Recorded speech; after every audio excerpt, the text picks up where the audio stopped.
PBE, the best ever. To call yourself the best ever, you need to have a record that really backs it up. And looking at some of the names on Mayweather's record, you just can't really argue against it. Or can you? Hello everyone and welcome back to the Resume Deep Dive series. If you've not been here before, I go through the best boxers' resumes and create a scoring system to see who actually has the best resume of all time. I know you've not watched the video yet, but this video took so long to make. So if you could leave a like and subscribe for effort alone, that would be much appreciated. Now, if you look at the current scoreboards, Usyk is leading the way pretty comfortably in the consistency department because the quality of his wins are usually of a higher caliber than the rest of them. And in terms of the longevity score, Canelo is leading the pack by a long way, which isn't a surprise because he has fought a substantial amount of big names. Now this is where it gets interesting because there have been some changes to how the overall scores are calculated because it was too favourable for people who've had a lot of fights in the past. This is the new and improved overall scoreboard with the new formula, which I'll talk you through in just a moment. And I think this more closely represents the general public's perception of who has the better resume, which sees Canelo at the top, which isn't a surprise because he has had significantly more fights. I would normally urge you to skip ahead if you know how the scoring system works, but because there are some changes, I'm not leaving a timestamp, you need to watch it. To decide how good of a win they are, there are 3 criteria that need to be taken into consideration, which will each be scored out of 10. Firstly, the level of opposition. This takes into consideration how good the opponent was as a whole in their career. The better the opposition, the higher the score. Secondly, the timing of the fight. This looks at whether the opponent was in their prime when they fought or whether they were carrying any injuries. The fight also has to make sense. You can't be an elite fighter doing voluntary defenses against lesser opposition, otherwise this score will suffer. The closer to being in their prime and the more competitive the matchup, the higher the score. Lastly, the performance. This looks at how good the fighter's performance was in the ring, irrespective of the person in front of him. For example, if he puts on a masterclass against someone who isn't very good, then he can still score a 10 for performance, as the ratings in the other categories will be lower to compensate for this. These 3 criteria will then produce an average on how good of a win it was out of 10. Using these averages, there will be 3 outcomes from this data. Longevity. Firstly, the average of all these wins will be added together to give one overall number. This can act as a benchmark for future resume videos as a comparator for other fighters' resumes. This leans heavily on longevity, as the more notable fights someone has, the higher this number is likely to be. Consistency. The second outcome will be the average score of all the wins, which leans more towards the consistency and standard of opposition, so padded records will suffer here. Overall. Now this is where there have been some changes. To calculate the overall score of a fighter's wins, we will take the average level of their opposition, plus the average timing of the fights, plus the average performance of the fighter in those fights, multiplied by the consistency score, plus the longevity score. This sounds complicated, it's really not. There will be diagrams on the screen right now. The reason for including the average level and the average timing is because it rewards people for taking more difficult fights even if they lose or don't do too well in. We will be looking at Mayweather's last 34 fights, not including any of his exhibitions, which just do not count. So we'll be going from his last fight against Conor McGregor. I know it's not fair, but it was a professional fight. It was a professionally sanctioned bout. I can't just ignore it. I'm not happy about it either, okay? And then all the way back to his fight against Tony Pep in June of 1998. The reason we aren't including anything before this is because they are fights of little importance against lesser opposition at the start of Floyd's career, and if we erase all of those fights entirely, it wouldn't change our outlook on Mayweather's career as a whole. And without further ado, let's get into it. Now this rating I'm giving Conor McGregor is based purely on the rating I gave Francis Ngannou when doing the Tyson Fury resume deep dive, which was a 3. And because from what I understand, McGregor was more of a dominant force in UFC, so he can have an extra 0.5. So McGregor's level is 3.5. Although this is comparable to the Fury and Ngannou fight, which I gave a timing of 1, I'm not going to be as harsh for this because Mayweather was essentially retired here, and it is more of an exhibition. I know it's a professional fight, but it is basically an exhibition. And obviously it makes more sense financially as it made a total of $410 million. What on earth? But this was never going to be a close fight, and it showed a difference in class between being an elite boxer and being an elite striker in UFC. So I've given this timing a 4.5. Now this should have been a clean sweep for Mayweather, but I don't know about anyone else, but McGregor actually won a couple of those early rounds, which is pretty embarrassing really. If McGregor had a better gas tank, this could have been a much closer fight. Obviously he got the finish, but he didn't really send a message to the UFC guys that boxers are much more dominant with their hands. That didn't seem weird written down, but reading it out loud just sounded dirty. This performance can get a 7.5. This gives an average of 5.16 out of 10. Andre Berto was in some cracking fights throughout his career. He also won the WBC and IBF titles at welterweight. I think he was a victim of fighting in such a stacked era, so he can get a level of 7. This was meant to be Mayweather's final fight. I remember when this fight was made, the fans were a little bit annoyed and a bit confused as to why he chose Berto as his final send-off. Especially when he fought Pacquiao the fight before, which was almost like a 50-50 fight. There was no real risk here, so this timing can get a 5.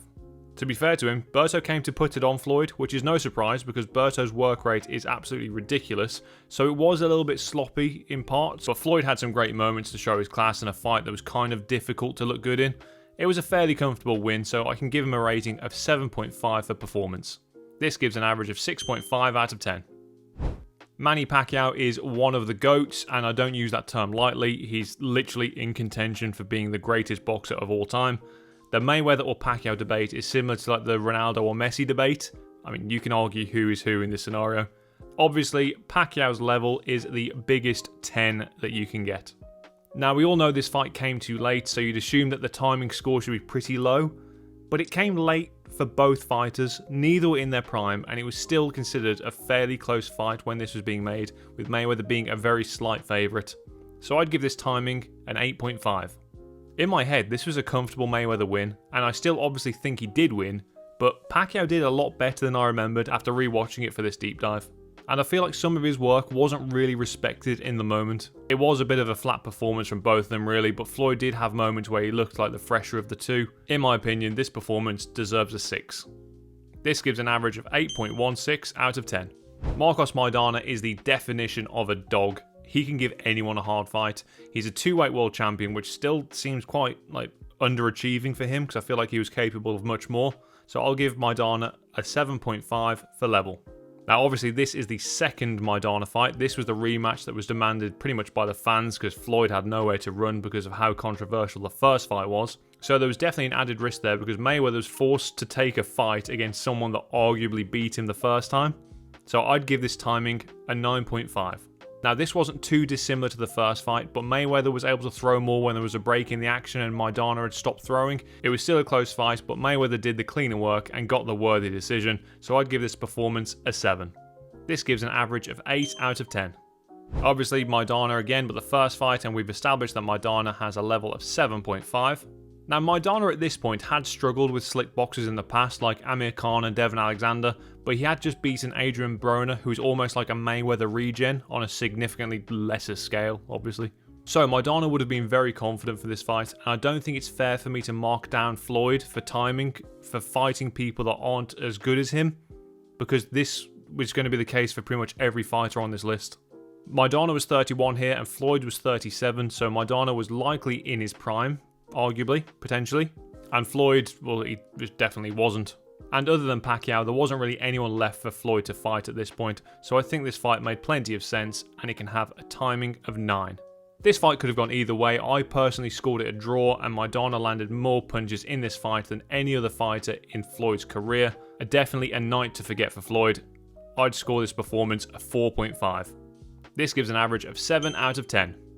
For some reason, after my Canelo deep dive, people seem to think I'm a Canelo hater, which is far from the truth. I mean, he is a drug cheat, which is obviously a shame, but I love Prime Canelo. He's one of the Mexican greats, and he's obviously a 10 for level. Canelo had built a bit of a name for himself when the Floyd fight came around, with wins over Austin Trout and Shane Mosley. He was only 23 here, but when you start your boxing career at 15, you're likely not that far away from your prime when you reach 23. Obviously, since then, we've found out that Canelo's best years were yet to come, but this win is one that ages extremely well for Mayweather, and he didn't need to give the young, hungry guys a shot at this point in his career, so that deserves some respect. So this timing can get an 8. Mayweather won this fight comfortably. Ignore the one scorecard that gave it a draw, that's just CJ Ross being an alcoholic. Canelo couldn't really land anything clean, and the shots that Floyd were landing seemed to be having an effect on Canelo and snapping his head back. Upon recent viewing, Canelo did a little bit better than I remembered, but Floyd was so much more accurate and landed double the amount of punches according to CompuBox, so I'll give this performance a 9. This gives an average of 9 out of 10. Robert Guerrero's career goes somewhat under the radar, and similar to Andre Berto, he was another victim of fighting in such a stacked era, so he can get a 7.5 for level. Guerrero had a great win against Andre Berto at 147 pounds, but before that he mainly fought at 135, where he still had good wins against the likes of Michael Katsidis and Joel Casamayor, but the Mayweather fight was at 147 pounds, which Guerrero was not comfortable at until about 7 years later, so this wasn't Guerrero at his best, but it was still a good version of him, so the timing can get a 7.5.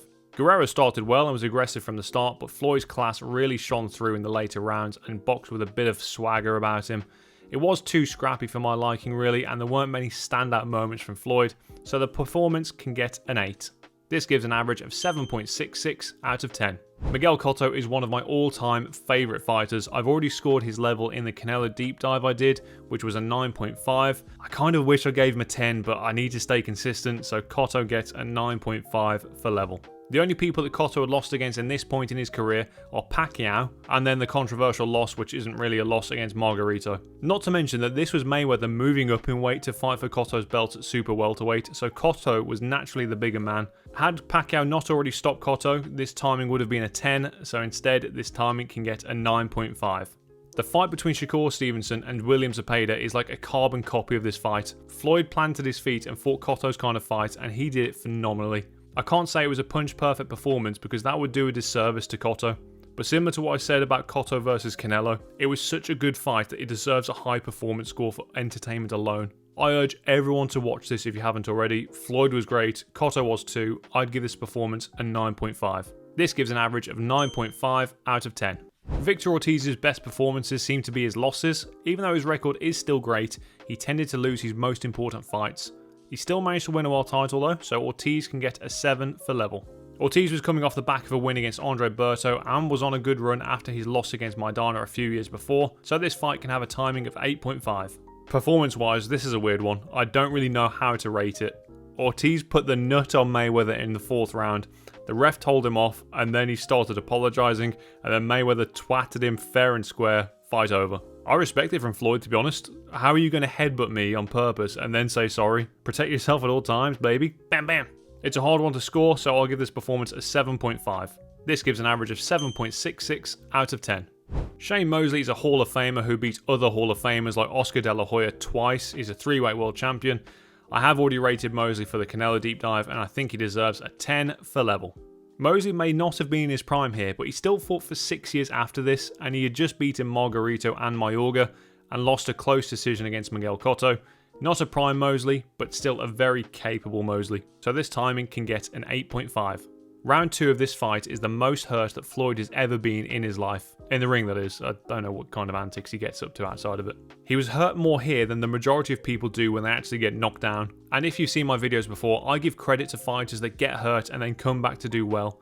And Mayweather completely dominated Mosley after this. He didn't lose a round after round 2. Matter of fact, he didn't lose a minute of a round. This was a beautiful display of boxing for 10 rounds, and this performance can get a 9.5. This gives an average of 9.33 out of 10. Juan Manuel Marquez is a Hall of Famer who is most known for having Pacquiao's number, even though he only won once out of those 4 fights somehow. It's just ridiculous. He's a couple of great wins from getting full marks, so I'll give him a 9.5 for level. Marquez was jumping up 2 weight classes for this fight, but it was more like 3 because he's only really a 130-pound kind of guy. Really taints the win, I suppose. The only redemption Mayweather gets is that he was coming off an 18-month layoff, so he would have been very rusty, considering he was always a 2-fight-a-year kind of guy the majority of his career, but the size disparity was massive in the ring, so this timing can get a 6.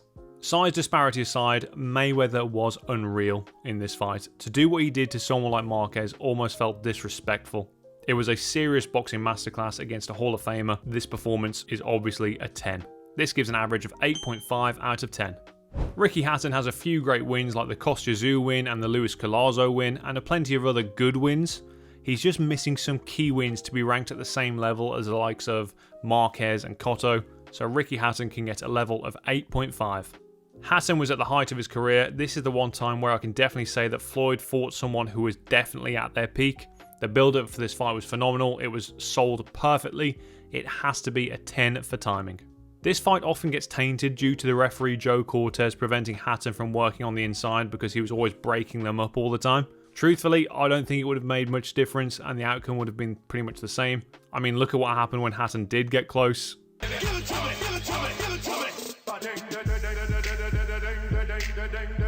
This was a comfortable performance with a fantastic knockout. The performance can get a 9.5.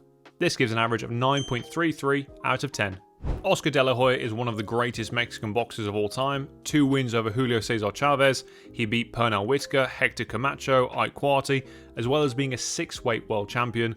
This is seriously legendary stuff that deserves a 10 for level. De La Hoya was slightly over the hill, but he still had the capability of being dangerous, but virtually at the end of his career at this point, so this timing can get a 6.5. Some maniacs claim that De La Hoya actually won this fight, which is total nonsense to me. It was a close fight, but there isn't a situation where Oscar won more than 5 rounds. It was definitely competitive and not Floyd's best work, so he can get a 6.5 for performance, especially considering what Manny did to De La Hoya a year later. This gives an average of 7.66 out of 10. Carlos Baldomir has back-to-back wins against Zab Judah and Arturo Gatti, which shows his ability. I did rate Baldomir an 8 in the Canelo deep dive, but when comparing him to all of these names, I think he needs to drop down a little. So I'm rating him a 7.5 for level, and this will also be accounted for in the Canelo score at the end. This fight did come after Baldomir's best wins against Judah and Gatti, and he was champion at the time. He was definitely a threat, even if Mayweather was a heavy favourite, so this time it can get a 9. This was an easy shutout performance, definitely a safety first approach, which is kind of boring. Very easy, but very boring. The performance can get an 8. This gives an average of 8.16 out of 10. Zab Judah is a solid boxer and can cause anyone problems on his day. His best performance seemed to come in his losses, which is quite unfortunate. Judah can get a 7.5 for level. Zab fought for a further 13 years after this, so he was definitely not in his twilight years here, but he was coming off of that loss against Carlos Baldomir, so evidently he was very beatable. So this timing can get an 8. Zab Judah started this fight stupidly well. He was just as fast as Floyd and was countering his counters perfectly. And he also should have been awarded a knockdown in the second round, but the ref missed it. Judah was a southpaw, and this was the catalyst for people believing that Pacquiao could actually beat Floyd. In typical Mayweather fashion though, he made adjustments mid-fight to dominate the mid to late rounds and slow Judah down massively to win a comfortable points decision. This fight wasn't smooth sailing, so we can get a performance of 7.5. This gives an average of 7.66 out of 10. Sean Bay Mitchell was a world champion at super lightweight, but doesn't really have any signature wins to his name, and when he fought the big names like Kostya Tszyu, he always came up short, so Mitchell can have a 6.5 for level. Mitchell had not long been battered by Kostya Tszyu, and there are no wins that Mitchell had at the time that made you think this fight was going to be competitive, considering where Mitchell and Mayweather were both at in their careers, so this time we can get a measly 6.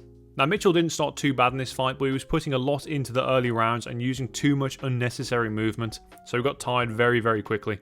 From the third round onwards, Floyd went on the offensive and didn't respect what Mitchell was throwing back at him and beat him up and stopped him to the body in the 6th round. I'd give this performance an 8.5.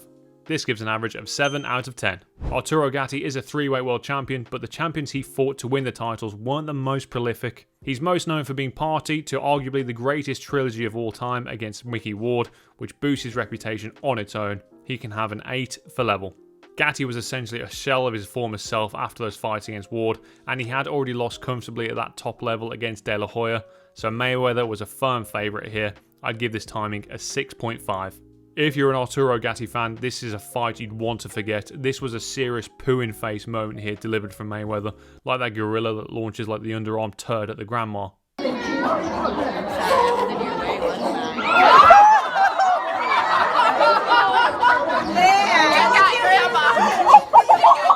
A complete demolition job that deserves a 10. This gives an average of 8.16 out of 10. Henry Bruselis rarely fought outside of Puerto Rico, and his only notable win against Ben Taki. Other than that, there is not much to shout about for Henry, so he can get a 5 for level.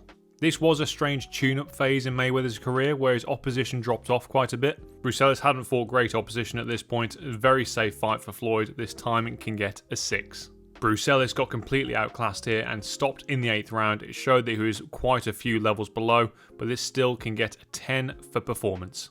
This gives an average of 7 out of 10. DeMarcus Corley is a former world champion at super lightweight, but his career has been a very weird one due to taking the journeyman route instead of bowing out like he should have done about 15 years ago. You can't really win a world title being rubbish, so he can have a 6 for level. This was a pre-journeyman chop chop, and at this time he had potential to have a fruitful career, losing a close decision against Zab Judah the fight before, missing out on becoming world champion. This was a decent matchup, even though again Floyd was heavy favourite, but he always is, so I can't hold that against him. Plus it was Floyd's first fight at super lightweight, so the timing can get an 8. Mayweather started poor in this fight, and he got absolutely rocked in the 4th round, like shook to his booties. And then obviously he finished that same round stupidly strong. This was a fantastic round of boxing, this 4th round. And after this, it was pretty much Mayweather dominance with a couple of knockdowns. I'd give this performance an 8.5. This gives an average of 7.5 out of 10. Philip Ndu fought predominantly in South Africa, so it's difficult to gauge the kind of level or authenticity of some of his wins. There's no real wins on his record, so Ndu can get a 4 for level. Mayweather was seasoned at 135 pounds when this fight happened, and although Ndu had only lost once at this point, he hadn't really fought anyone. From what I can find, this was a voluntary defense of Floyd's WBC title. He could definitely have fought someone better than this. This was a bad mismatch really, so the timing can get a 5. This was a fun fight, especially round 5. You all need to go and watch it. It was genuinely just incredible. Floyd looked extremely good here, really putting some power in every single shot. The thing with Mayweather is, you're so used to seeing him fight elite opposition that you kind of forget how good he is in the ring until he fights someone that's like a step below. It makes you stop and realise, oh shit, he's genuinely unbelievable.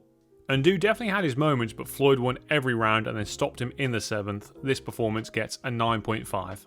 This gives an average of 6.16 out of 10.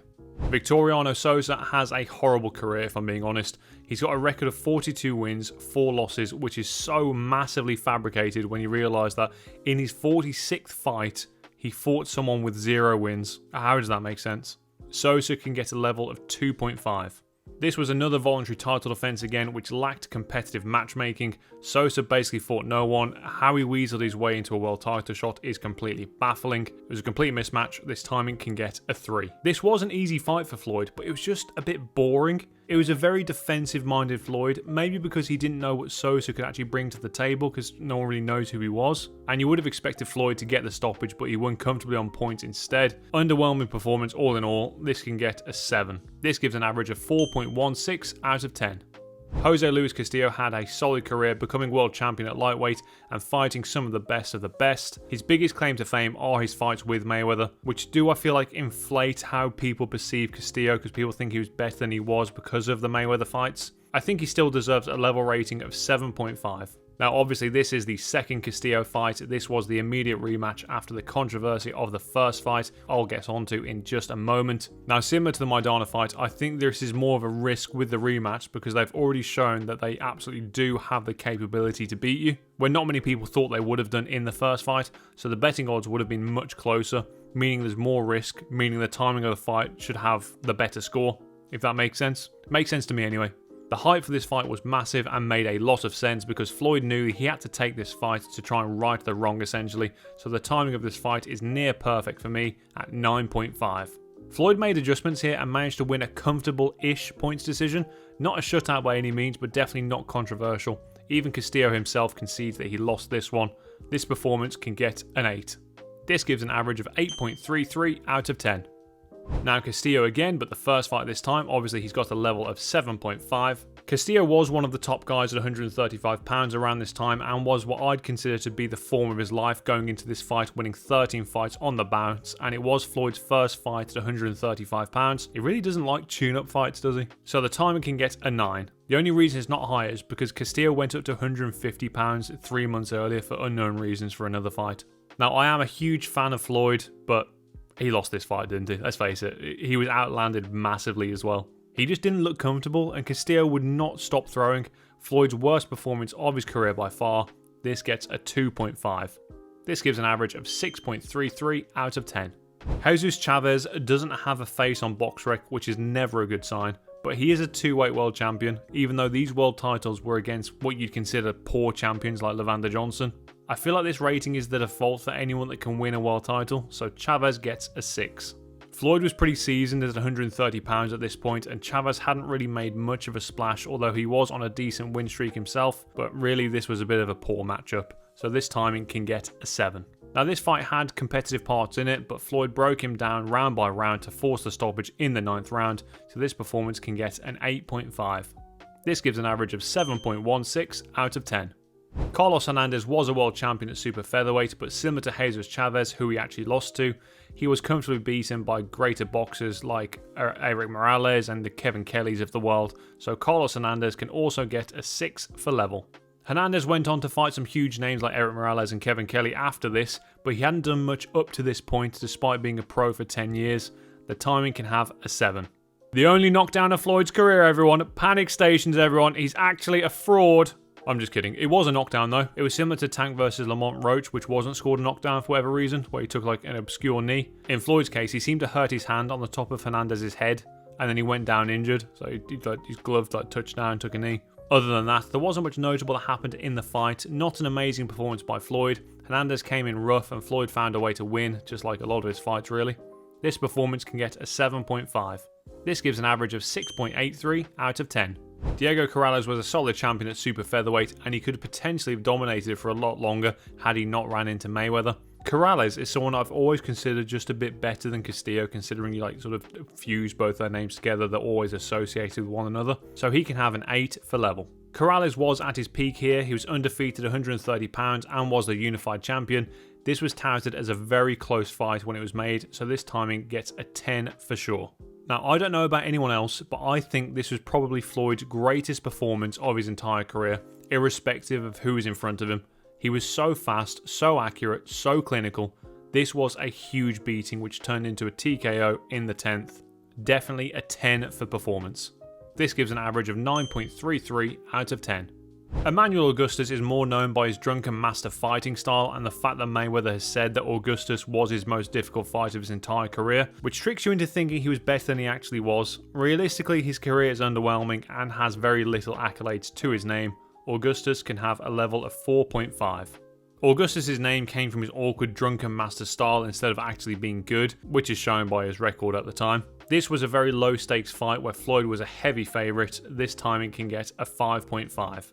Now, I don't know why Floyd said this was his hardest fight, because he had about 10 other fights that I've found which seem much more difficult than this one. Augustus had some moments, but you can't give him more than 2 rounds here. It was comfortable for Floyd really, and the corner stopped the fight in the 9th round. This performance can get a 9. This gives an average of 6.33 out of 10. Gregorio Vargas doesn't have a great career. He does have wins against Ben Taki and Tracy Harris Patterson, and he won a WBC Continental title, but that's it really. He lost against Carlos Hernandez and Kevin Kelly. There's not much else going for Vargas, so he can have a level of 4.5. Vargas was actually in good form here, but to be considered good for Vargas isn't saying too much. Floyd was still a very heavy favourite. To Vargas' credit, he is very durable, so this was likely to give Floyd some rounds, as Floyd was stopping people left, right and centre at this point. This time it can get a 7. Floyd got the rounds he wanted, winning by a wide unanimous decision. Vargas fought aggressively and was trying to smother Mayweather a lot, but Floyd could find a way to win a fight in a straitjacket. And when this fight was at distance, Floyd looked really good when throwing his straights. This performance can get an 8.5. This gives an average of 6.66 out of 10. Carlos Llorena has lost to a few people already mentioned on this list, such as Carlos Hernandez and Genaro Hernandez, who is coming up very soon. There isn't a name on his resume that I even recognise, so Llorena can get a 4 for level.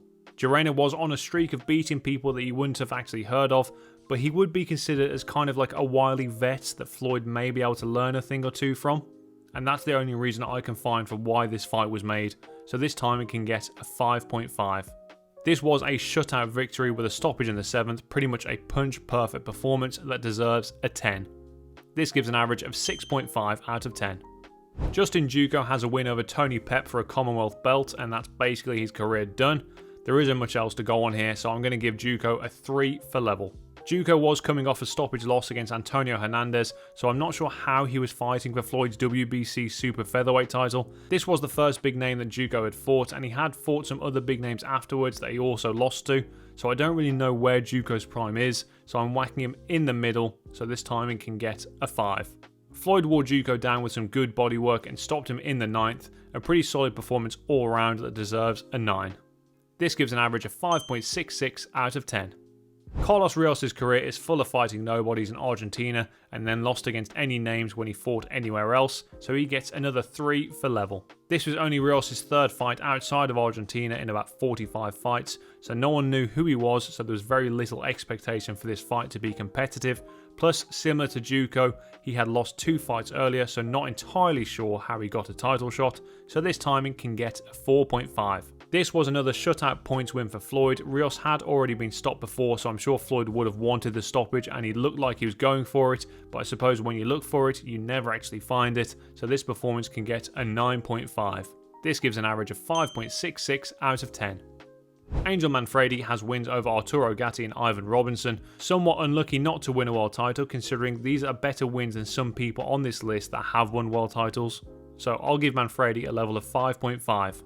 Manfredi had just stopped Arturo Gatti a few fights prior and won a Mickey Mouse WBU belt the fight prior. The betting odds were fairly close, and although Floyd was the champ, there were some people that thought Manfredi could cause an upset, as at this stage Manfredi's best win was probably better than Floyd's best win, so this timing can have a 10. I mean, you can't really criticise a second round stoppage too much, can you? Manfredi was stopped on his feet, but he was getting pummeled in fairness. This performance can't get anything other than a 10. This gives an average of 8.5 out of 10. Genaro Hernandez had some great wins against the likes of Azuma Nelson, Carlos Hernandez and Carlos Llerena, so this makes me believe he's better than that bunch excluding Nelson, so he can have a 6.5 for level. This fight came at the very end of Hernandez's career. This was literally his last fight, but he was still performing extremely well, having won the WBC belt against Azuma Nelson in 1997, and then he defended the belt 3 times against decent opposition that Floyd went on to fight later. Not to mention that the only other loss of Hernandez's career was against Oscar De La Hoya, which gives you an idea of his ceiling. Despite being at the end of his career, he was still a solid opponent, and this was Floyd's first crack at a world title, so the timing can get a 10. This fight was quite scrappy at the start, but as the fight went on, the older man slowed down fast. It was a real change of the guard moment, and Floyd looked really good. He was so scarily accurate here, but it was likely due to Hernandez being too stationary. Hernandez's corner pulled him out at the end of the 8th due to a swelling under the right eye. A good performance for Floyd's first title fight. I'd give this a 9. This gives an average of 8.5 out of 10. Tony Pep is a former world champion at lightweight, beating Louis Espinoza, and that's virtually it, so he can get a 5.5 for level. Pep had already been beaten 6 times here, with losses coming against average opposition like Justin Juco, but he had found a bit of form winning the IBO title at lightweight. Nonetheless, Mayweather was a huge favourite here, but it was a step in the right direction for him, so this timing can get a 7. There seemed to be a big size disadvantage for Floyd in this fight, but he looked so fast and powerful. He didn't really do much wrong and didn't lose a round in my books. Worked the body very well. This performance can get a 9. This gives an average of 7.16 out of 10. Now, if we look at the average of all the criterias, the average level of Floyd Mayweather's opposition is 6.64. The average timing of the fights is 7.33. And Mayweather's average performance is 8.28. The average level of opposition is a lot lower than I thought it would be, but when you look at all the names on his record, obviously he has fought like stupidly good people, but when you look at the earlier portion of his career when he was Pretty Boy Floyd, and I've marked the names of the Pretty Boy era in blue so you can see the difference. So as you can see, we've got the top 5 of Miguel Cotto, Shane Mosley, Ricky Hatton, Diego Corrales and Canelo Alvarez. And the bottom 5 of Victoriano Sosa, Conor McGregor, Carlos Rios, Justin Juco and Philip Ndu. And as you can see, the majority of the worst wins actually come in that Pretty Boy Floyd era. So when people usually debate which version of Floyd was better, Money Mayweather or Pretty Boy Floyd, for me, it's a no-brainer. Money Mayweather wins every single time. Finally, onto the scoreboards. Floyd Mayweather has achieved a consistency rating of 7.41, which currently puts him in 3rd place, just behind Terence Crawford. He's achieved a longevity score of 252.21, which puts him at number 1, just ahead of Canelo.